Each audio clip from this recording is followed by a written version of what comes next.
Hey guys, I'm Sarah Storr. I'm the project manager here at RoboJackets at Georgia Tech.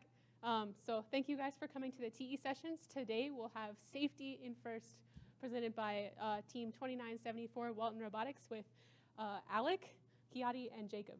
So give a round of applause for them and we'll get started.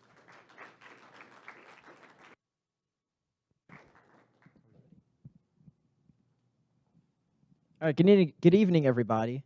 We'd like to thank you all for being here today. And if you guys could please turn off your cell phones. We don't want the noise making the audio mess up.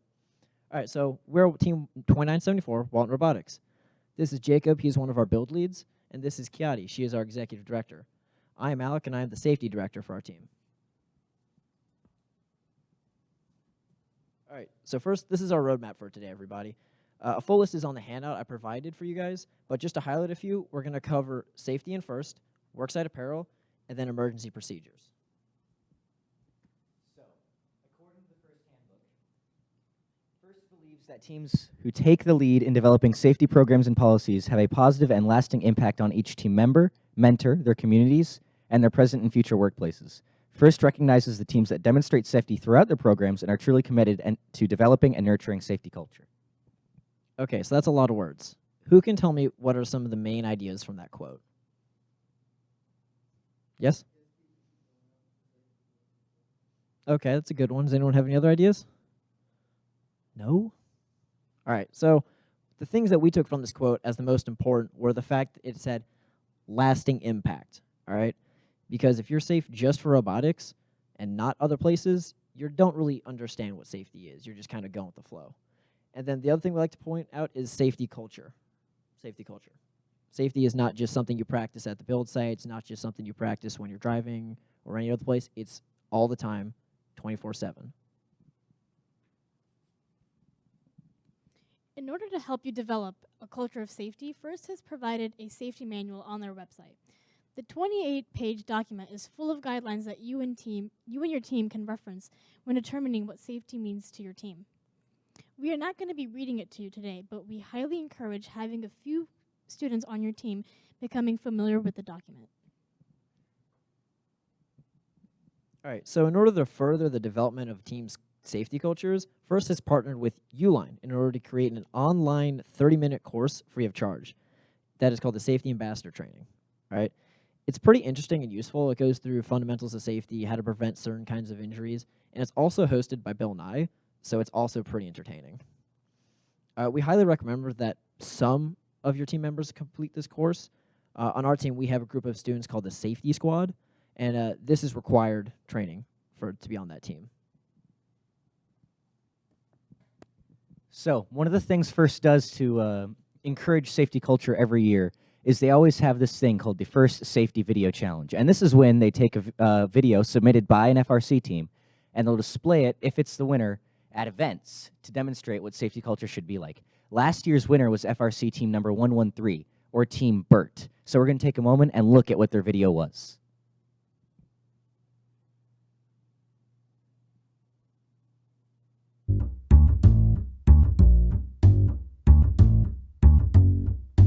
First comes first, wear your safety glasses, wear your closed-toed shoes, else you ain't getting past us.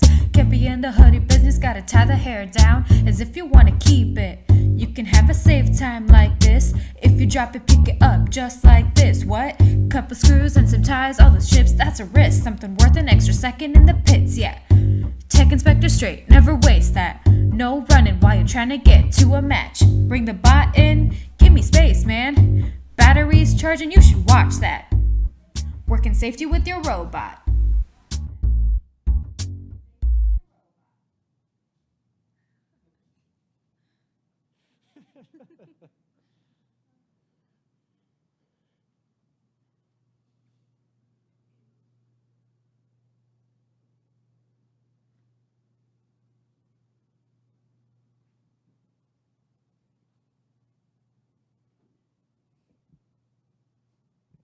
All right, so next is inspecting work areas. So the safety manual references a safety captain quite a lot throughout the handbook. I'm the safety director for my team. How many of you guys on your team are involved in safety-specific aspects as part of a job? I know you are. All right. So, well, then you guys know that the main job we do is safety prevention. All right, and that's preventing unsafe situations from even occurring in the first place. Now, we can't do that if we stay in one place and work on one thing.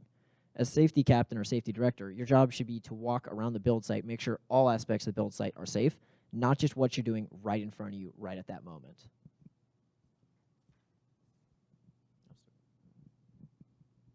So one of the things you have to be conscious about when you're at the build site is the tables you're working on, because tables come in two basic types: those that will catch on fire and those that can't catch on fire. So out of curiosity, does anyone know what percentage of tables are actually fireproof? Anyone else? Okay, so according to Wikipedia, 93% of tables made from IKEA, which, let's be honest, where we get most of our tables, aren't fireproof. Ones that come in glass or steel are, but most of them, 93%, aren't. So when you're working with your work table, your workbench, you need to make sure that your workbench is fireproof, or if it's not, work with it properly.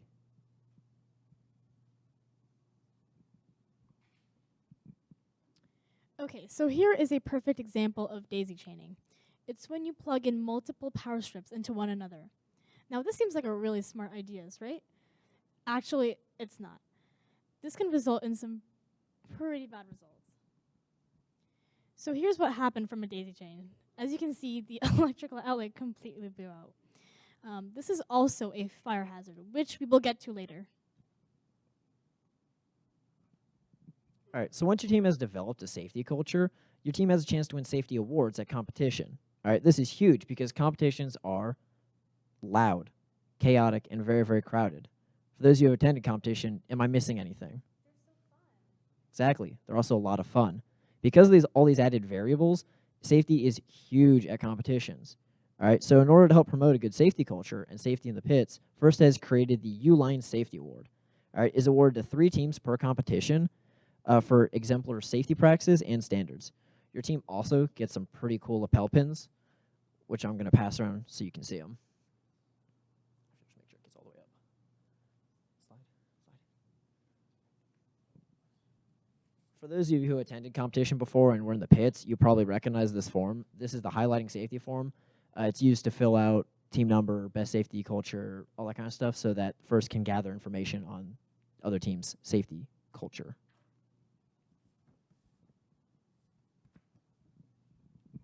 So along with all the rules that First lists, and along with all the tips that judges and other teams will give you at competitions, Walton ourselves has a few rules we like to practice in the build site. And one of them is we never work alone. We always have at least 2 tool-trained mentors with us at the build site whenever we're working with power tools or on the robot. The next is that our tools don't have a brain, so we have to use R to guarantee that we're using them properly and safely, so we don't endanger ourselves and others. If we don't know how to use something, we don't use it, just to make sure we don't hurt anything.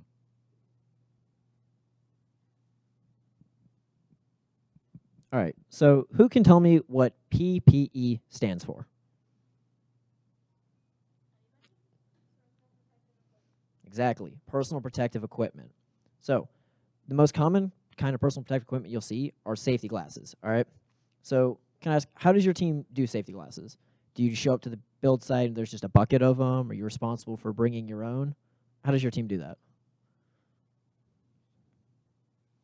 Mm-hmm.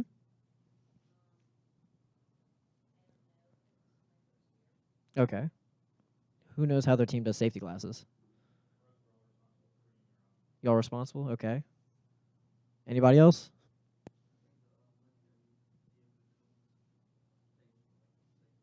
Okay, so your team's dues pays in order for you guys to have safety glasses at the build site for whenever you're working there. Okay, good. All right.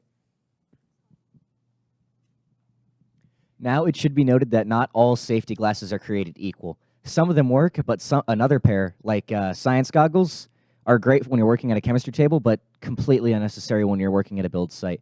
When you're working with a robot, you need to be able to see everything, and these goggles are bulky and unobstruct your vision, so they're pretty much pointless. All right, so I see a bunch of us wearing glasses in the audience, and so this one's mostly specifically for us. There are these things called side shields. I know what these do is they fit into the frames of your glasses and cover your sides of your eyes like that. But there are some problems with them. The most part being is they don't cover the front of your face. And unless you want to spend some money and get some safety rated regular glasses, they can still get damaged from a front kind of impact. So your glasses will get damaged and you might hurt yourself. Like I said, though, you can get prescription safety glasses, but I mean, not everyone's going to be able to do that. They also leave gaps underneath your eyes above and sometimes behind from the ears. And although you might see some judges at competition walking around with them, they're not working on the robot. All right. So when you're working on the robot, you don't want to be using them because something can still happen. So here's an example of the perfect pair of safety glasses. They are clear, clean, well ventilated, they fit his head, and they are safety rated. This is what you should be wearing when you're in your build site and working on the robot.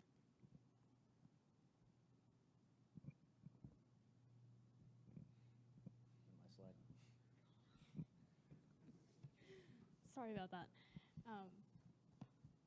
Safety glasses are also often forgotten or misplaced in the build area.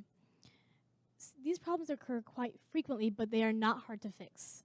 Here are some solutions. When you take a break, or when you stop working on the robot, it's best to just keep them on your face instead of putting them on your forehead or taking them off. This way, you will have them on you if you have to work on the robot, or you will not forget them, or just leave them lying around when you go back to building. This will also help you keep your build area clean. This one's my slide. So there are other types of PPE we're going to be covering, and these are the 3 other basic types that you'll find at your build site or workstation. We're going to cover hairbands, ear protection, and gloves. So hair is a major concern when working in the build area. Not only is it loose and dangly, but it is easily caught onto things. This is why you should always tie your hair into a ponytail or a bun, especially if it extends past your neck. I would in my case.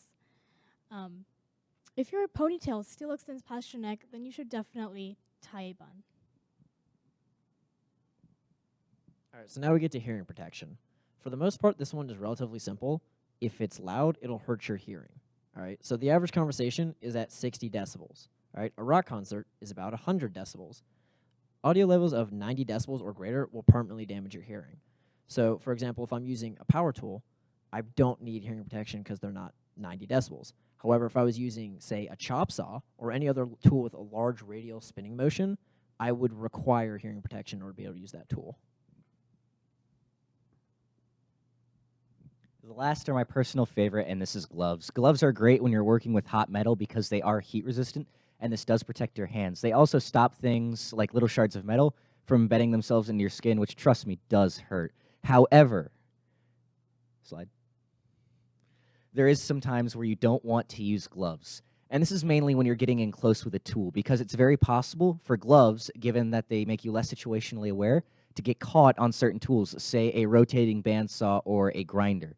If the gloves get caught, nothing's going to stop them from taking your hand with it. So you need to be situationally aware and think before you even put these things on.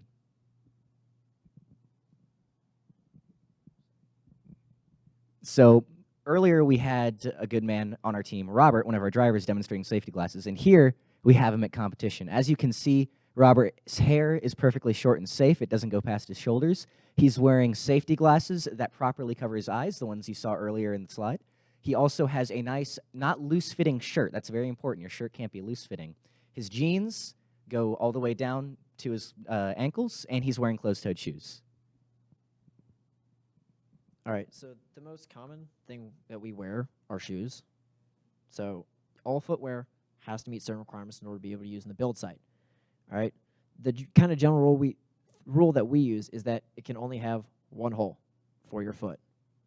All right, any other holes are just bad. They also need to be slip resistant because most build site floors tend to be either concrete or some kind of tile. And when those get wet, you can fall down relatively easily. So they also need to be able to reach your ankles because if they're too short, they don't provide enough support and often skin is exposed. So obviously flip-flops are out, sandals, boat shoes, wedges, stilettos, and even Heelys are not okay for working the build site. When working, exposing too much skin is never safe. This is why long pants are the optimal option to wear in the build area. On our team, shorts are allowed, but only as long as they go past and cover the knee. But long pants are best. Although maxi dresses or dresses that go past the knee may seem okay, they are not. Dresses just in general are not okay to wear in the build site. All right, so finally we get to Dangles. Now, Dangles are the most common thing we see in the build site that are unsafe as far as apparel goes, and they're anything that dangles off of someone's body. All right, so for example, hoodie drawstrings, headphones, lanyards, jewelry, even hair is considered a dangly. The general rule we use is if it's not necessary to work, don't wear it. All right, it's really that simple. But like I said, the most common we see are hoodie strings and lanyards. However, the most dangerous are headphones. All right, not only do they dangle off of your body and can cause things, but they also impair your hearing to where you can't hear your teammates or anything else that might happen. So just to reinforce this, you don't want to wear necklaces, bracelets, watches, loose belts, rings, shoelaces that are loose and untied, and even some ear piercings are not okay for the build site. So now that we've covered things you can wear to protect yourself at the build site, we're going to cover some things that you need to be aware about when you're working at the build site. And the first is the personal bane of my existence, and that is the tripping hazard. So when someone's working with a corded power tool, they can easily drag it across the floor, and that will be a place for your foot to get caught and get stuck and fall flat on your face. Trust me, I know, it hurts. And this can also happen if you have things such as wooden planks on the floor or other materials just lying about. So when you're working at the build site, make sure your floor is clean, make sure you're not dropping stuff there, and if you're using cables, make sure that they're obvious or covered, so that way they're impossible to trip on. It is crucial to make sure you're going to use the right tool for the job. Oftentimes when we're in a rush, we may think, oh, let me just grab this tool. It seems like it could do the job. But never do that. The tool that you have in mind is made for a certain reason. When you cannot find the tool that you're looking for, you should ask your mentor for help to retrieve the tool or ask them if there is another safe way to complete the task. Before using the tool, please make sure you are trained on it. If you do not know how to use it, don't use it. Ask someone who does, or have them train you. It is important to be trained on all the tools, so that way you can protect yourself and prevent injuries. So one of the other final things you need to be aware of how to do is acquire high-placed objects. As you can see behind me, there are 3 examples of people who really don't know how to use a ladder. One guy obviously is trying to grab something that the ladder's a little too short for. Someone's not holding on to the second ladder, and I don't know what the third guy's doing. I think he's trying to win a Darwin Award. So when you're using a ladder, there are a couple things you need to be aware of and a couple rules you can follow to ensure that you're safe. One of them is the 3-point contact rule. The 3-point contact rule is simple. Always have 3 points of contact on the ladder. This is most commonly a hand, a foot, and a foot holding you on the ladder, and that way you're stable and won't fall off. Another one is always have 2 people on the bottom of the ladder, especially a tall one, because then if it starts wobbling, you have 2 people at the bottom to hold the ladder steady. The last thing you want to not do, especially when a ladder's around, is walk under the ladder when someone's under it. There is a reason that's considered multiple years of bad luck. All right, so then we get to soldering. All right, so as easy it is to remember to unplug the soldering iron, it's twice as easy to remember just to leave it in and ignore it. All right, so the last thing we want to do is burn down the build site. So what we do to remind ourselves to unplug it is we often go to the door of our build site, put a piece of paper on it, and write unplug soldering iron. That way anybody who tries to leave will see that. Another reminder is to put a reminder on your cell phone to turn it off when you leave. Speaking of cell phones, if you need to have your phone on you, say for a reminder or for the flashlight function, you can use it to, they distract you, all right? But if you need to have it on you, there's a good use for it. But only have it on you if you need to, because they're distracting, all right? So how many times will you be doing like math homework, and then you get a Snapchat and you're instantly just on your phone, and you're not doing anything productive? Yeah, it happens to all of us. So obviously that's not a good idea, and we noticed that on our team, a large portion of our members were actually doing that. So in order to combat that, we created the phone cubby system. All right, now the way this works is relatively simple. If you walk into the build site, you have to put your phone in the cubby until you leave. It's really simple and it works. Because much like driving, all your focus should be on the task in front of you or the road in front of you, not on your phone or any kind of other distracting device.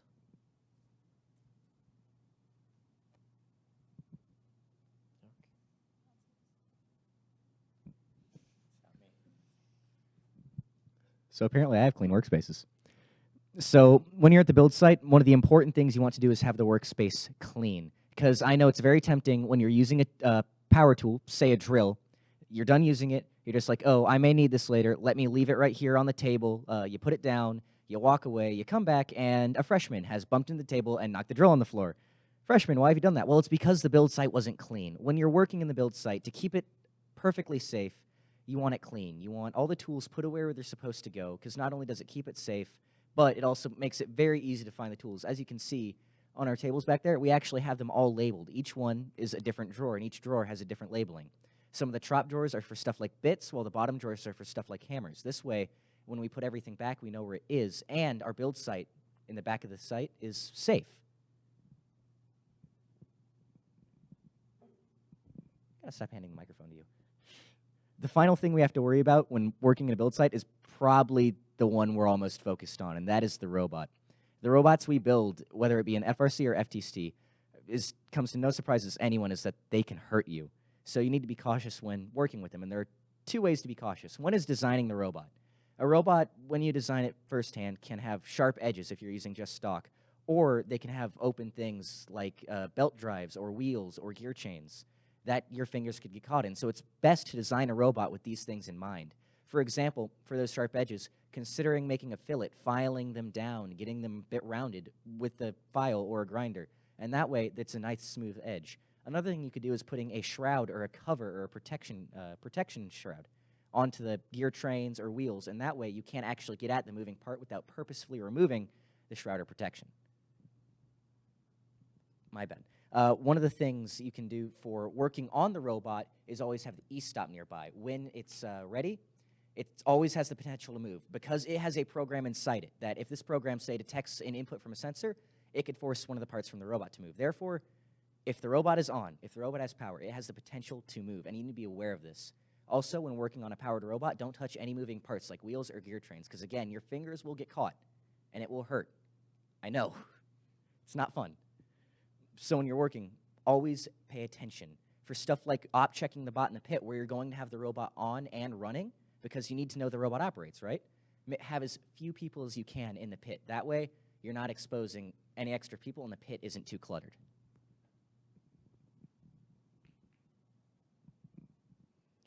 In the case of an emergency, it is highly, highly encouraged that your team has or develops a plan. Everyone must know what to do. One thing to reinforce is that everyone stay calm and not panic. All right, so the most common kind of emergency that we see in a workspace is an injury to a person. All right, now I'm not going to stand here and tell you about first aid, but if you're interested in learning about first aid, I suggest you contact the Red Cross. All right, they have some great programs on actually how to treat people. But in the event that you do have to, we're going to give you some rules that you always should follow no matter what. All right, the first one is stay calm and think. All right, if you panic, you can actually end up hurting the person more than they already are, and that's not a good thing.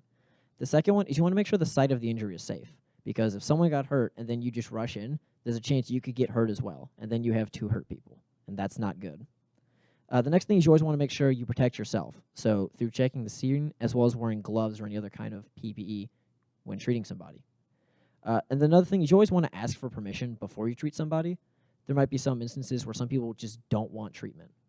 All right, so you have to respect them and not treat them. And then finally, you have to make sure that if the victim is allergic to anything, you don't give it to them. Because if they have an allergic reaction to that, well, that's just more problems. So you always want to make sure they're knowledge to things by asking them.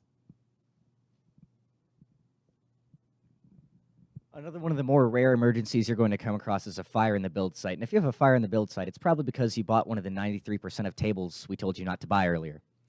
In that case, you need to know what to do. And the best thing to do is always to get out of the build site calm, orderly, and call the professionals, 911, because they're going to be better at it than you are. However, I know that some of you are thinking that there's going to be that one odd case where you absolutely have to fight the fire. And in that case, you need to approach the fire calmly and respectfully. It is a fire, and it can hurt you. And also approach it with the correct type of fire extinguisher. There are a few different classes of fire extinguishers, Class A through E. and each one can fight a different fire. It should be noted that while a Class A fire, which can only combat things like wood fires and paper fires, can't combat a electrical fire like a Class C fire extinguisher can, a Class E fire extinguisher, which is made specifically to fight electrical fires, does have the potential to fight a wood fire.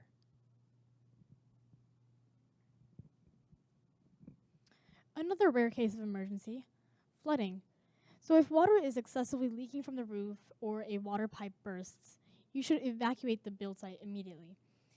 I mean, everyone knows if water is on the floor, accidents and slips are going to happen, which is, of course, very unsafe in the build area.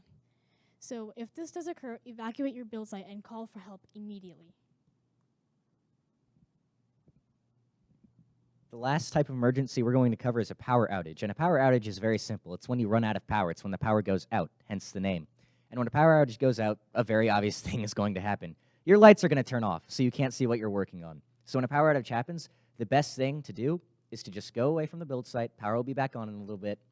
Come back when the power is on, and then you can work safely. And don't think you can go get a candle and continue working, because I'm just going to point out your power tools aren't going to work either. All right, so the final 3 most important things for this entire part are have a plan. All right, that includes everything. Extra keys to the build site, emergency plans, as well as something as simple as batteries for the robot. All right, you always want to have a plan for everything. There's also use your brain. All right, like we said, the tools don't have a brain, which means you're going to have to use your own in order to use them safely. And finally, help your fellow teammates, because without them, you're not really a team. All right.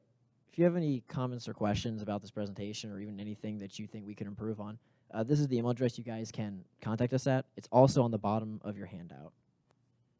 All right, so we'd like to conclude by thank you all for coming, and we'd like to thank our mentor here, Mr. Gerald. This wouldn't be possible without him. We'd also like to thank the Georgia Tech RoboJackets for organizing these events and allowing us to come take up some bandwidth on the internet. We'd like to thank you all and have a nice, safe drive home.